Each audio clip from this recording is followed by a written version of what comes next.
Hi guys! So in this video, how to do some body paragraphs, how to formulate some body paragraphs for your process paper. In prior videos, I said that it would probably be best to look at 2 body paragraphs, but I do think for this paper specifically, if you needed to do 3, because you were finding it difficult to write enough about just 2, then 3 is totally okay too. Remember that the way you want to structure your body paragraphs, or the organization of your overall paper, is to devote each body paragraph to a specific literary device. So in this case, my first body paragraph, it's a little small. Let's go to something bigger. In my first body paragraph, I'm going to write about diction. And then in my second body paragraph, I'm going to write about syntax. But if you remember our prompt from all the way back here, it is having us also write about Hugo's opinion of the Thénardier family. So this is the second part of prompt. That means we have to incorporate this second part of our prompt throughout the entire paper. So in the case of your process paper, you would also be writing about characterization. How is the main character, or whatever secondary character you choose, characterized through the author's use of whatever devices? But because my prompt is just slightly different, I will be writing about Hugo's opinion of the characters. So I need to remember that. So both paras about Hugo's opinion, just so I remember to keep myself organized as I'm writing. The first part of your body paragraph, the very first sentence, should be a topic sentence. We have talked about topic sentences throughout the year, but just as a quick refresher, your topic sentence is going to be like a small thesis. It doesn't have to include all of the parts of GATE, so it doesn't have to include genre, author, title, era, but it does need to include an answer to both parts of the prompt. So let me put that here. Must include answer to both parts of prompt. Additionally, there are some things that you should leave out of your topic sentence. Do not include summary, which you shouldn't include at any point in your paper. Summary or quotes. That's going to come later in the actual majority of your body paragraph. Your topic sentence is strictly to introduce me, the reader, to whatever the topic for that body paragraph is. So in this first paragraph that I'm going to show you, my topic sentence is going to go over diction. And again, it's also going to talk about Hugo's opinion of the Thénardier family. Okay, other things to remember when you are writing your body paragraphs. First, I think that they will probably, or should probably be around, I don't know, I would say 8 to 12 sentences, depending on how long your sentences are. So I will just put approximately 8+ sentences. Now, when I'm reading your papers, am I going to go through and count the number of sentences you have in each paragraph? No, of course not. I'm not going to do that. I just think that that is a good rule of thumb, right? Because you have to have a topic sentence. You should probably have at least 3 quotes. That's another 3 sentences, making sure they're embedded, which we'll talk about here in a second. And then you will want at least 3 sentences of commentary, at least. That's a bare minimum. And then a sentence to transition to your next paragraph. So if you add all of that up, that is a minimum of 8 sentences. Remember, everything I'm talking about right now is a minimum. And a minimum does not mean that you are guaranteed an A. A minimum is an average. And as we know, an A is not an average. So if you want to do your very best and to get the very best grade that you can, you need to go above the minimum. Do you need to go above the minimum requirements for words? No, you don't have to do that. You don't have to write a paper that's, 5,000 words long. It doesn't even have to be 1,000 words long. You can write a good, well-developed paper in a short space. And if you go and you look at the College Board website with released prompts and released essays that have happened in previous years, you'll see that not all of the 7s, 8s, and 9s to the upper range papers are necessarily long. You can write a good paper and be concise at the same time. So again, these numbers that I'm going to give you here are just recommendations. I do think if I'm going to think about my minimum requirement of 750 words, then dividing it up paragraph to paragraph, I think your body paragraphs will probably end up being anywhere from 500 to 600 words. The 2 body paragraphs combined will be 500 to 600 words. So that means each body paragraph on its own should probably be somewhere between 200 and 300 words, 250 to 300. But again, those numbers are a little flexible, so don't stress too much about the numbers. I just know some of you like very clear guidelines. So that's why I'm giving you this information. Okay, so we know we need a topic sentence.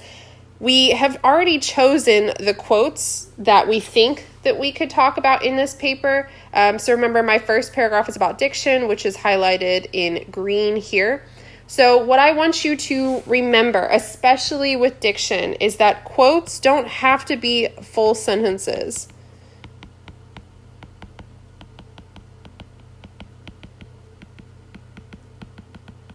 In fact, it's better if they aren't.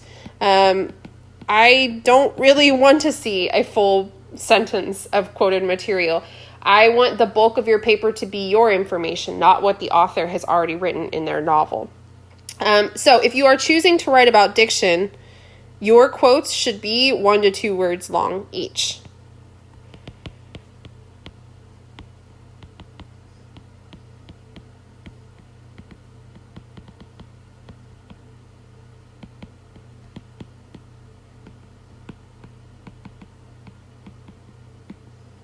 That is because if you are actually analyzing diction, then you should be talking about that specific word. So if we go back to our passage here, and let's say that I choose to write about this word monstrous, I want to talk about why Hugo is using this specific word. Why is he calling them monsters? Because monsters have such a negative connotation to it. Why is that the word that he chose instead of something else? He had to have a reason, and it's my job as the writer of this paper to figure out what that reason was. So that's why, again, your quotes for diction should be only 1 to 2 words long. That way you give yourself time to actually go through and look at each individual word and why it was used instead of something else. You also need to have commentary, so analysis or commentary, whatever you want to call it.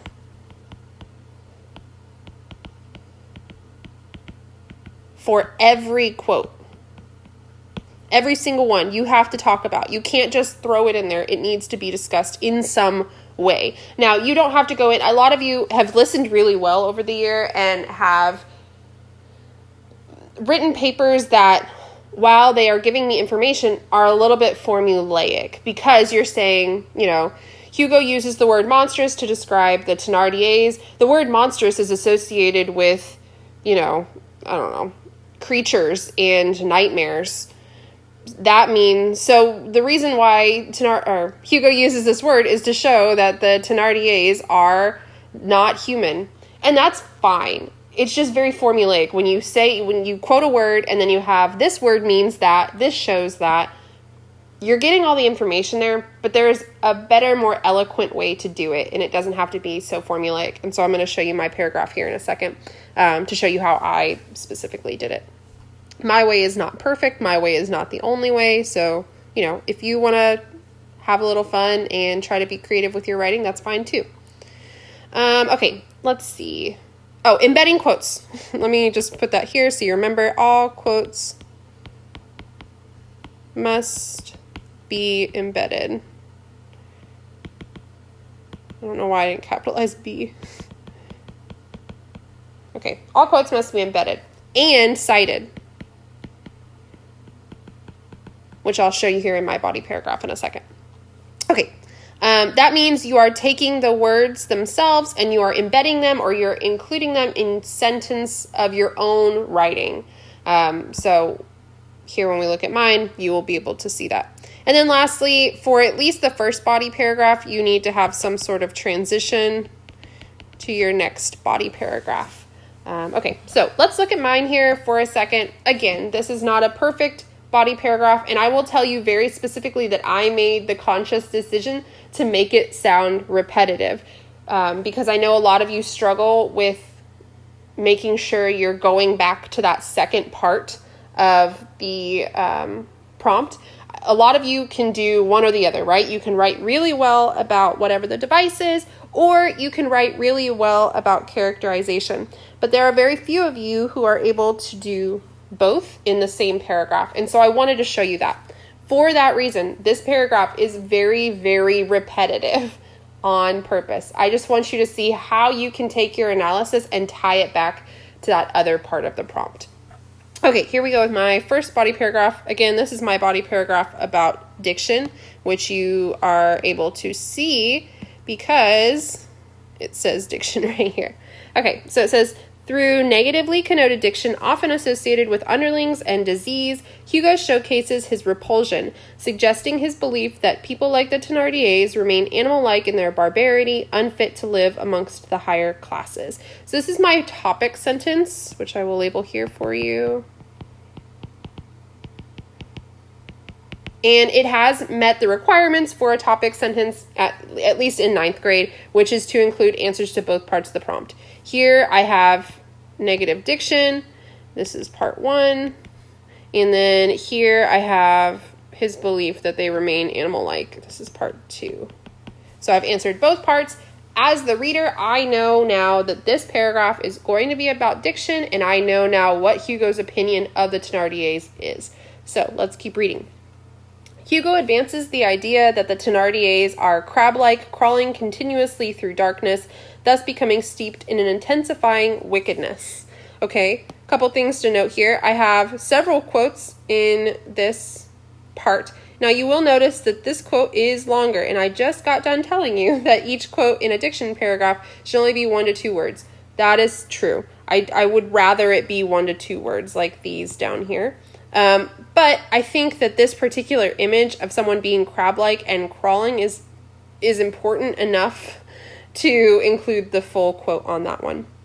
You will also notice here how I cited. Now, I made this citation up because this is just a short passage and I don't have the actual page number for it, or what page it would fall under. I just wanted to show you what a citation looks like. So you will notice that a citation, it comes at the end of your sentence. I want it at the end of your sentence. Even if you have multiple quotes in a sentence and they're coming from different pages, I still want your citation at the end of the sentence, because I think if you put it in the middle of the sentence directly after a quote, it kind of breaks up the flow of the reading.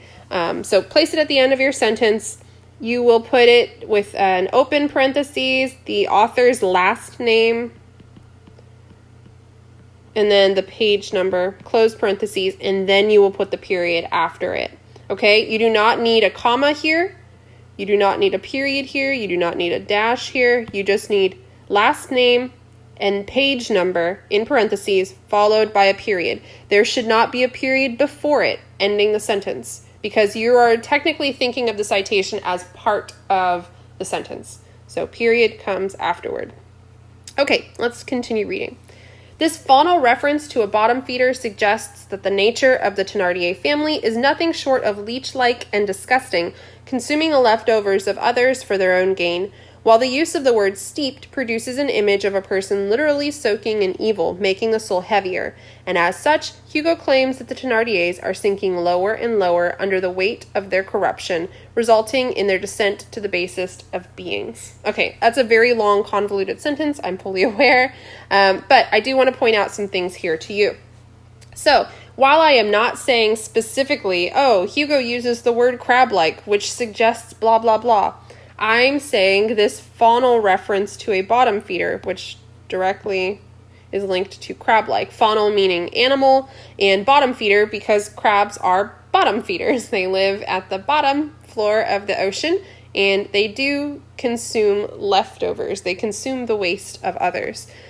which is what I've said here, suggests that the nature of the Thenardier family is nothing short of leech-like. Again, a leech is something that, it's like a parasite. It sucks off the life of something else, and disgusting, consuming the leftovers of others for their own gain. So this whole part here, this beginning part, this final reference ending in their own gain, all relates to crab-like crawling continuously through darkness. I could have just said, the Thenardiers are crab-like. Of course I could have. But again, I think it sounds better, including the rest of that quote. So, in this little part, in just this first part of my commentary sentence, I have explained the word crab-like, which is the first part of the prompt, right? And I have explained how it relates to Hugo's opinion. Why that word? What does that suggest to us as we're reading the passage? So I've answered part 2 in just one little part of my sentence. All right. While the use of the word steeped produces an image of a person literally soaking in evil. Okay, so here I have technically defined this word steeped. To steep means to soak. Okay, so that's connected. I've kind of explained that word.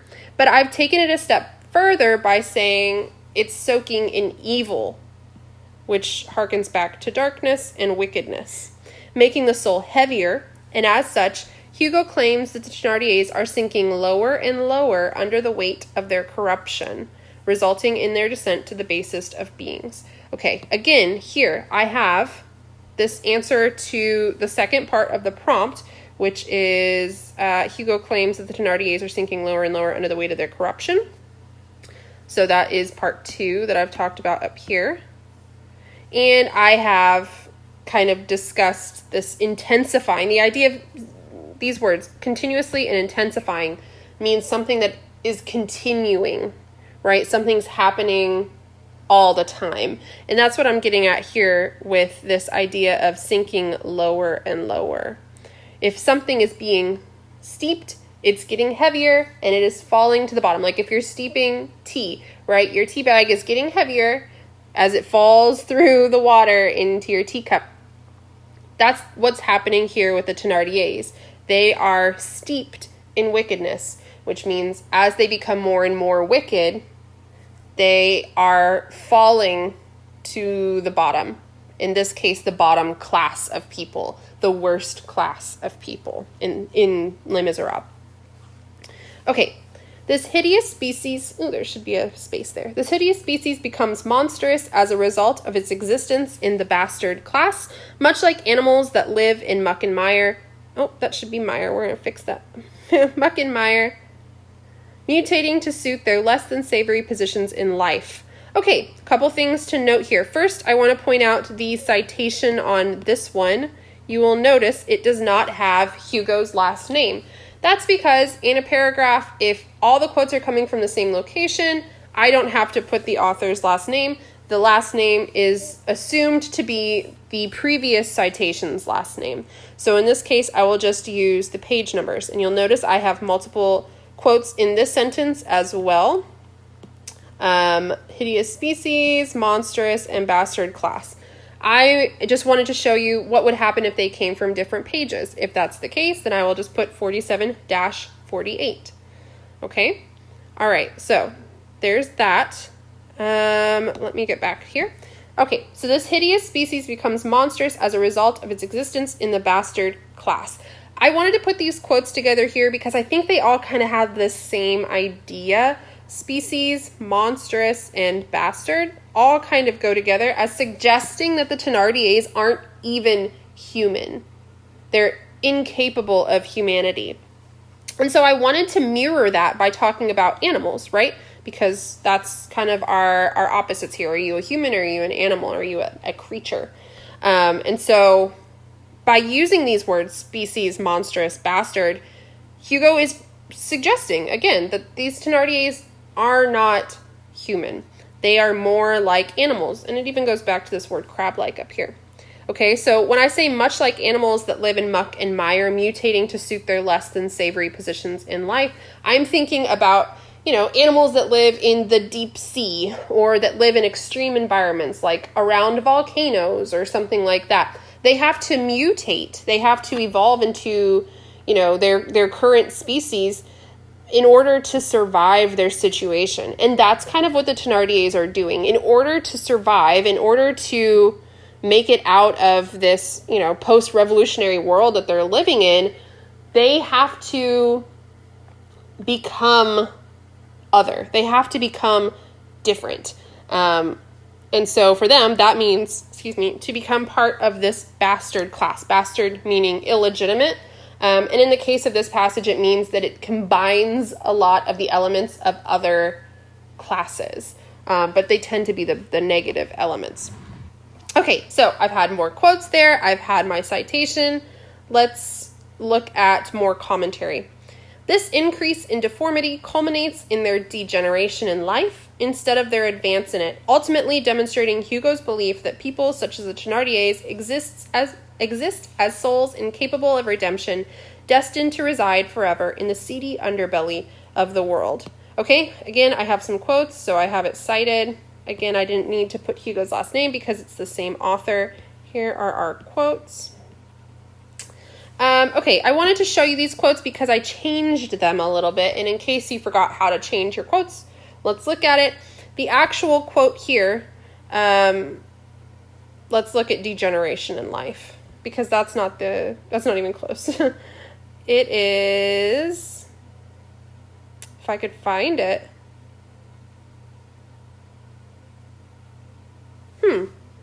Oh, there it is. Going back in life rather than advancing in it. Okay, so this is the part that I took from. Going back in life rather than advancing in it. So I put, we're down here. Degeneration in life rather than their advance in it. Okay, so the real quote said they're going back in life or whatever. But degeneration means the same thing. It just sounds better to use that word. So if I want to change a quote, there are a couple things to keep in mind. First, and most importantly, is you cannot change the meaning of a quote to suit what you want it to mean. So you can't just make up words that have nothing to do with it. They have to be synonyms or very, very similar ideas like degeneration here. The other thing is that if you're changing the actual words, even if you're just changing a letter, right, you have to change the tense of something or whatever. You need to put the change in square brackets. Square bracket is how you change the quote. Okay? Square brackets, not parentheses. And don't put the original quote and then the changed quote after it. You don't need the original quote there. Just put whatever the change is in brackets. Okay, the other thing to note about this sentence is that it, again, goes back to that second part of the prompt. Okay? And then lastly, I have my transition sentence here, in addition to the grotesque language utilized throughout the passage. So here I am talking about diction. Hugo also emphasizes the hopelessly destitute situation of the Thénardiers by mirroring their condition in his sentence structure. So I can tell from this transition sentence that my next paragraph will be about syntax. Okay, so that's your idea of a transition. You're going from what you were talking about, in this case, diction, and you're transitioning to whatever your next paragraph is about, in this case, syntax. Okay, so again, it's not perfect. It's not the best paragraph in the world, but I do have plenty of text evidence to support my assertion. I am analyzing that text evidence throughout without summarizing what the passage is about. You notice there was no summary in that paragraph whatsoever. And then I'm also making sure that I'm going back to the second part of my prompt, which is how does Hugo feel about the Thénardiers? Okay, so I just want to very quickly show you my second paragraph about syntax, and then we will wrap this one up. Okay, this one's a little bit longer. This is syntax. Again, to reiterate for the 1000th time, if you do not feel comfortable writing about syntax because it's just too difficult, don't do it. Choose devices that you think are going to work with your novel and with your skill set. Okay, just wanted to show you something a little bit different. Here we go.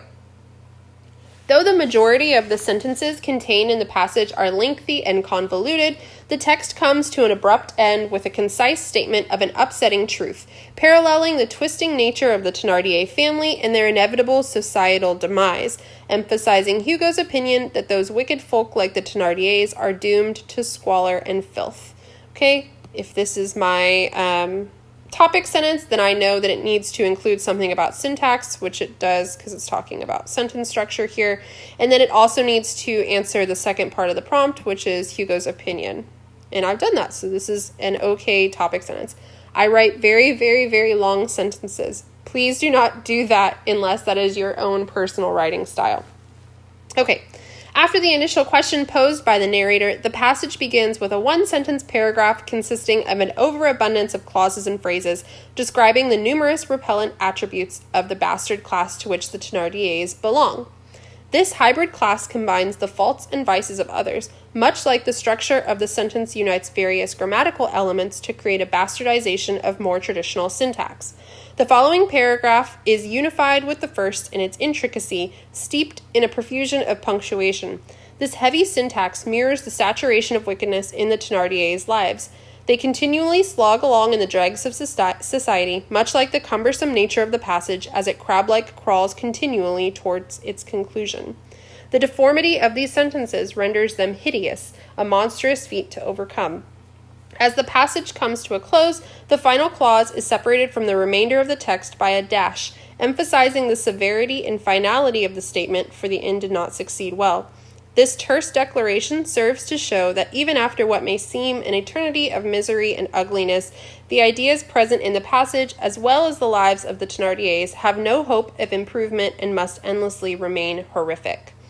Okay, so this paragraph is a little bit different because I'm not talking about specific words necessarily. The quotes that I've included here are just words that I thought mirrored the ideas present in the sentence structure and the passage itself. So because the passage is full of very, very long, difficult to understand words, that is very, very similar to the Thénardiers' lives. They have very long, difficult lives. Okay, so that's really what I'm trying to get at here in this paragraph. Again, I have discussed sentence structure. I've talked about grammatical elements, phrases, clauses, all of those things associated with syntax. But at the same time, I've also tied it back continually to how that relates to Hugo's opinion of the Thénardiers. How is he showing who the Thénardiers are through his sentence structure throughout this paragraph or throughout this passage?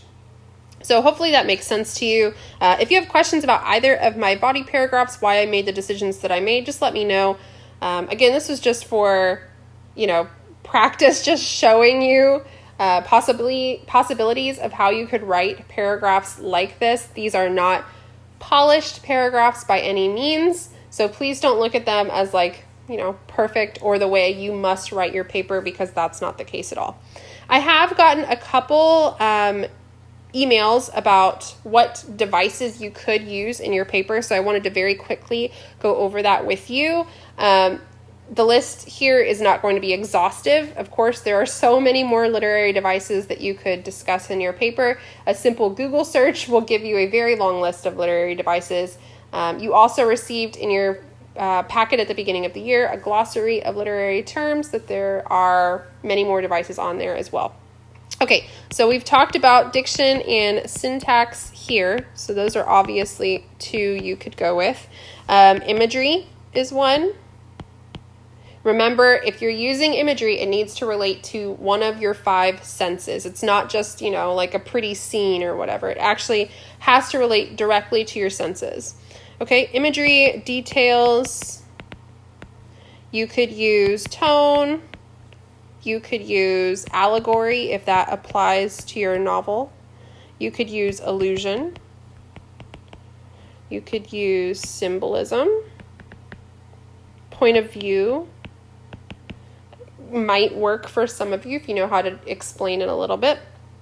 Let's see, what else could we discuss? Someone asked if you could discuss theme, and I think that could work. Yes, I'll say yes if you want to discuss theme. But if you're going to discuss theme, then you need to be very careful because character doesn't necessarily have to relate to theme depending on the character that you choose in your novel. But also remember that themes are not just one word. And I don't want you to fall into the trap of saying, oh yes, the theme of the book is courage. And so my character is very brave and therefore my character relates to the theme of the novel. Your theme cannot be one word. It has to be a complete thought. So keep that in mind as you are writing if you choose to write about theme. Let's see, what else? Somebody asked about dialogue. That would be fine. Again, I think that's kind of a tricky one because we haven't discussed dialogue in class much this year. Plot structure, so plot devices like foreshadowing or flashback or whatever. I think that's all kind of part of narration, which also kind of falls in line with point of view. These are things you can write about, but they're a little bit tricky. I think that also would kind of go with setting. I think it would be difficult to use setting with character, but yeah, you might surprise me. You might surprise yourself. So, okay, I think this is a pretty good list for now. Again, there could be so many more that your book might have in it. I don't know. We're all reading different books. So just look through yours and try to think about what the author is using most. I think the best place to start is to figure out which character you want to discuss. And then from there, think about the attributes that you would attribute to that character, that you would give to that character. So are they kind? Are they trustworthy? Are they intelligent? Are they cruel? All of these words. Think of those. Then try to go through your paper or through your book and find some of those devices that might help you to explain that character, how you know that character is that way. Okay? So if you have any questions, you just let me know. I'm here to help you. I'm on my computer every day from 8 to 4. So anytime you email me in between then, I will get back to you as soon as I can. Hope you guys have a great day.